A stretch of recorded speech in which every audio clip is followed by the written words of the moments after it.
Today I have the honor to interview renowned filmmaker here present, Jan Gress, also founder and director of Jaguar Films in Fort Lauderdale, Florida. How and when did you become fascinated with the subject of the Anunnaki? Who are they? And where do they come from? I became fascinated with the subject of the Anunnaki as a small boy, actually. I was probably somewhere between 10 and 12 years old, and Zecharia Sitchin came out with his first book at around that time. Yes. And I happened across it in a bookstore, and I was hooked from then on. As a small child, I had a lot of the same questions that he did regarding the biblical phrasings that seemed to be a little contradictory. So a lot of those same questions, I guess, were going on through my mind at the same time. And over the years, as I read more and more and took what his book, I guess, was the seed that was planted, and from there I went and explored more and more resources. I actually dug up some of the original resources or many of the original resources that he quotes in his books, and read them for myself from front to back, and made sure that I understood the things that he was quoting, and arriving at my own conclusions to the things that he was arriving to his conclusions. The more I learned, the more knowledge I gained, the more questions I had, and that sort of came into a lifelong interest in learning about the Anunnaki, learning about these ancient texts, learning about everything from astronomy to physics, and it incorporates everything there and in between. What does, in your understanding, the word Anunnaki mean? It's been translated many times from what I understand, and I'm no archaeologist or Sumerian text interpreter. The way that I've understood it to be interpreted is those from heaven to earth who came, which I think it sounds to be the root prefix, the word an meaning heaven, ki meaning earth, so it sounds like it should be about right there in the middle. What do you think is the connection between the word Anunnaki and the feeling the Bible speaks about? Well, that actually was probably one of my first, one of the instigators of my first interest, was the apparent contradiction between the whole concept of Judeo-Christian religions having a monotheism, one singular God, and what's actually written in the Bible. And actually we use that as sort of the opener for the movie. It's one of the first lines in Genesis that reads, and God said, "Let us create man in our image," and it uses the word very specifically plural in both contexts. And at first I thought it was a mistake. I said the text I'm reading has to be wrong. That can't be right. And then I proceeded to open everything from Christian Bibles to King James versions to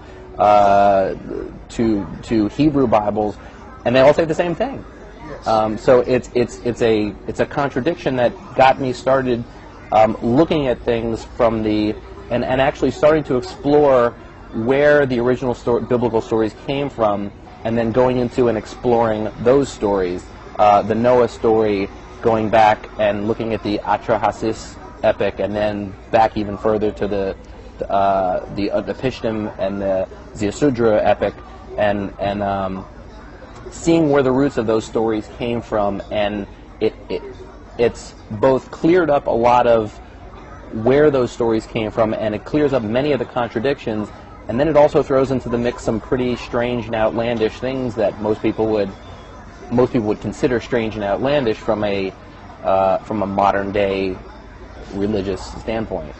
Your plan is to create a trilogy about the Anunnaki, and we have to go into who were they, where did they come from, right, and what were they doing here. Who are the Anunnaki? Where are they from? Well, let's start with the first part of that, which is actually kind of interesting.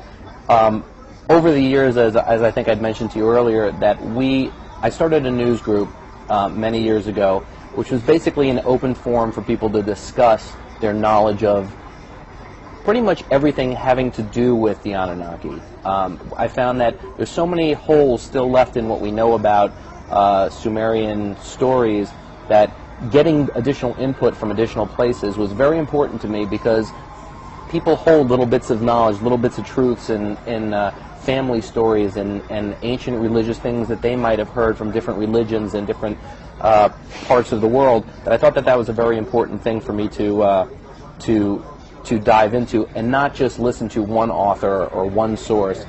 So that was a very important thing.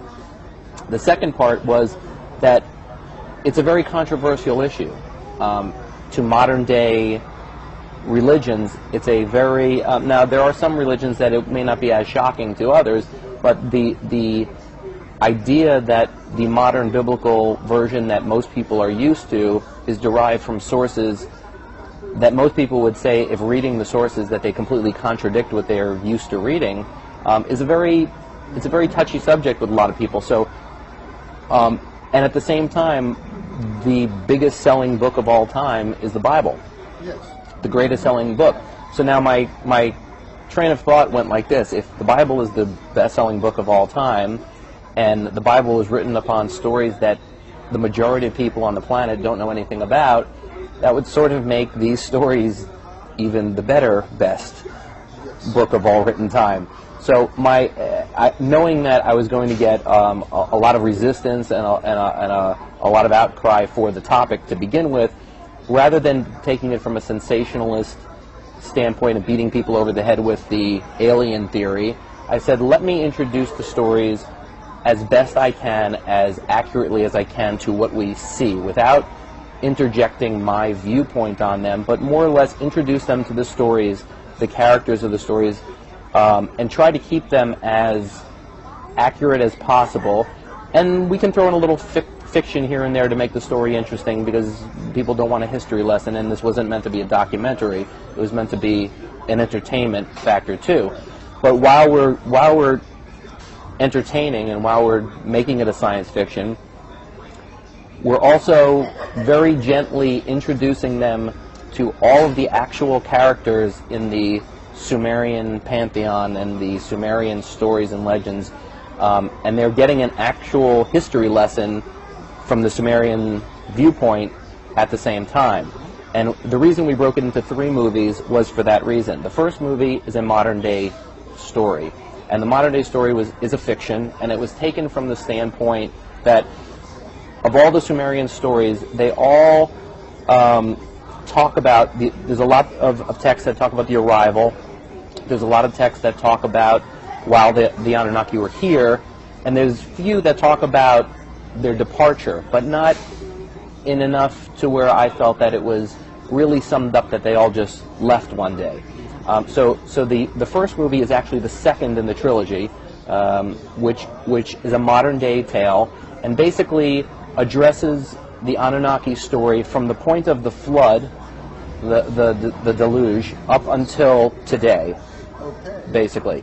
The second movie in the trilogy, I felt that after people were introduced and interested enough to do what our actors who worked on the movie, who didn't know much about the topic when we first started, everybody who comes into context and is gently introduced to it becomes enamored with the topic and wants to learn more and more and more. So my feeling was, rather than beat people over the head with it, gently introduce them to a very interesting story, let them absorb it gently without putting any kind of threat to their personal beliefs in it. And then once they absorb the story, then when we introduce the second story is a tale of the entire story of the Anunnaki from the beginning of their existence to the beginning of our existence up until the flood. So it addresses their prehistory up until the flood.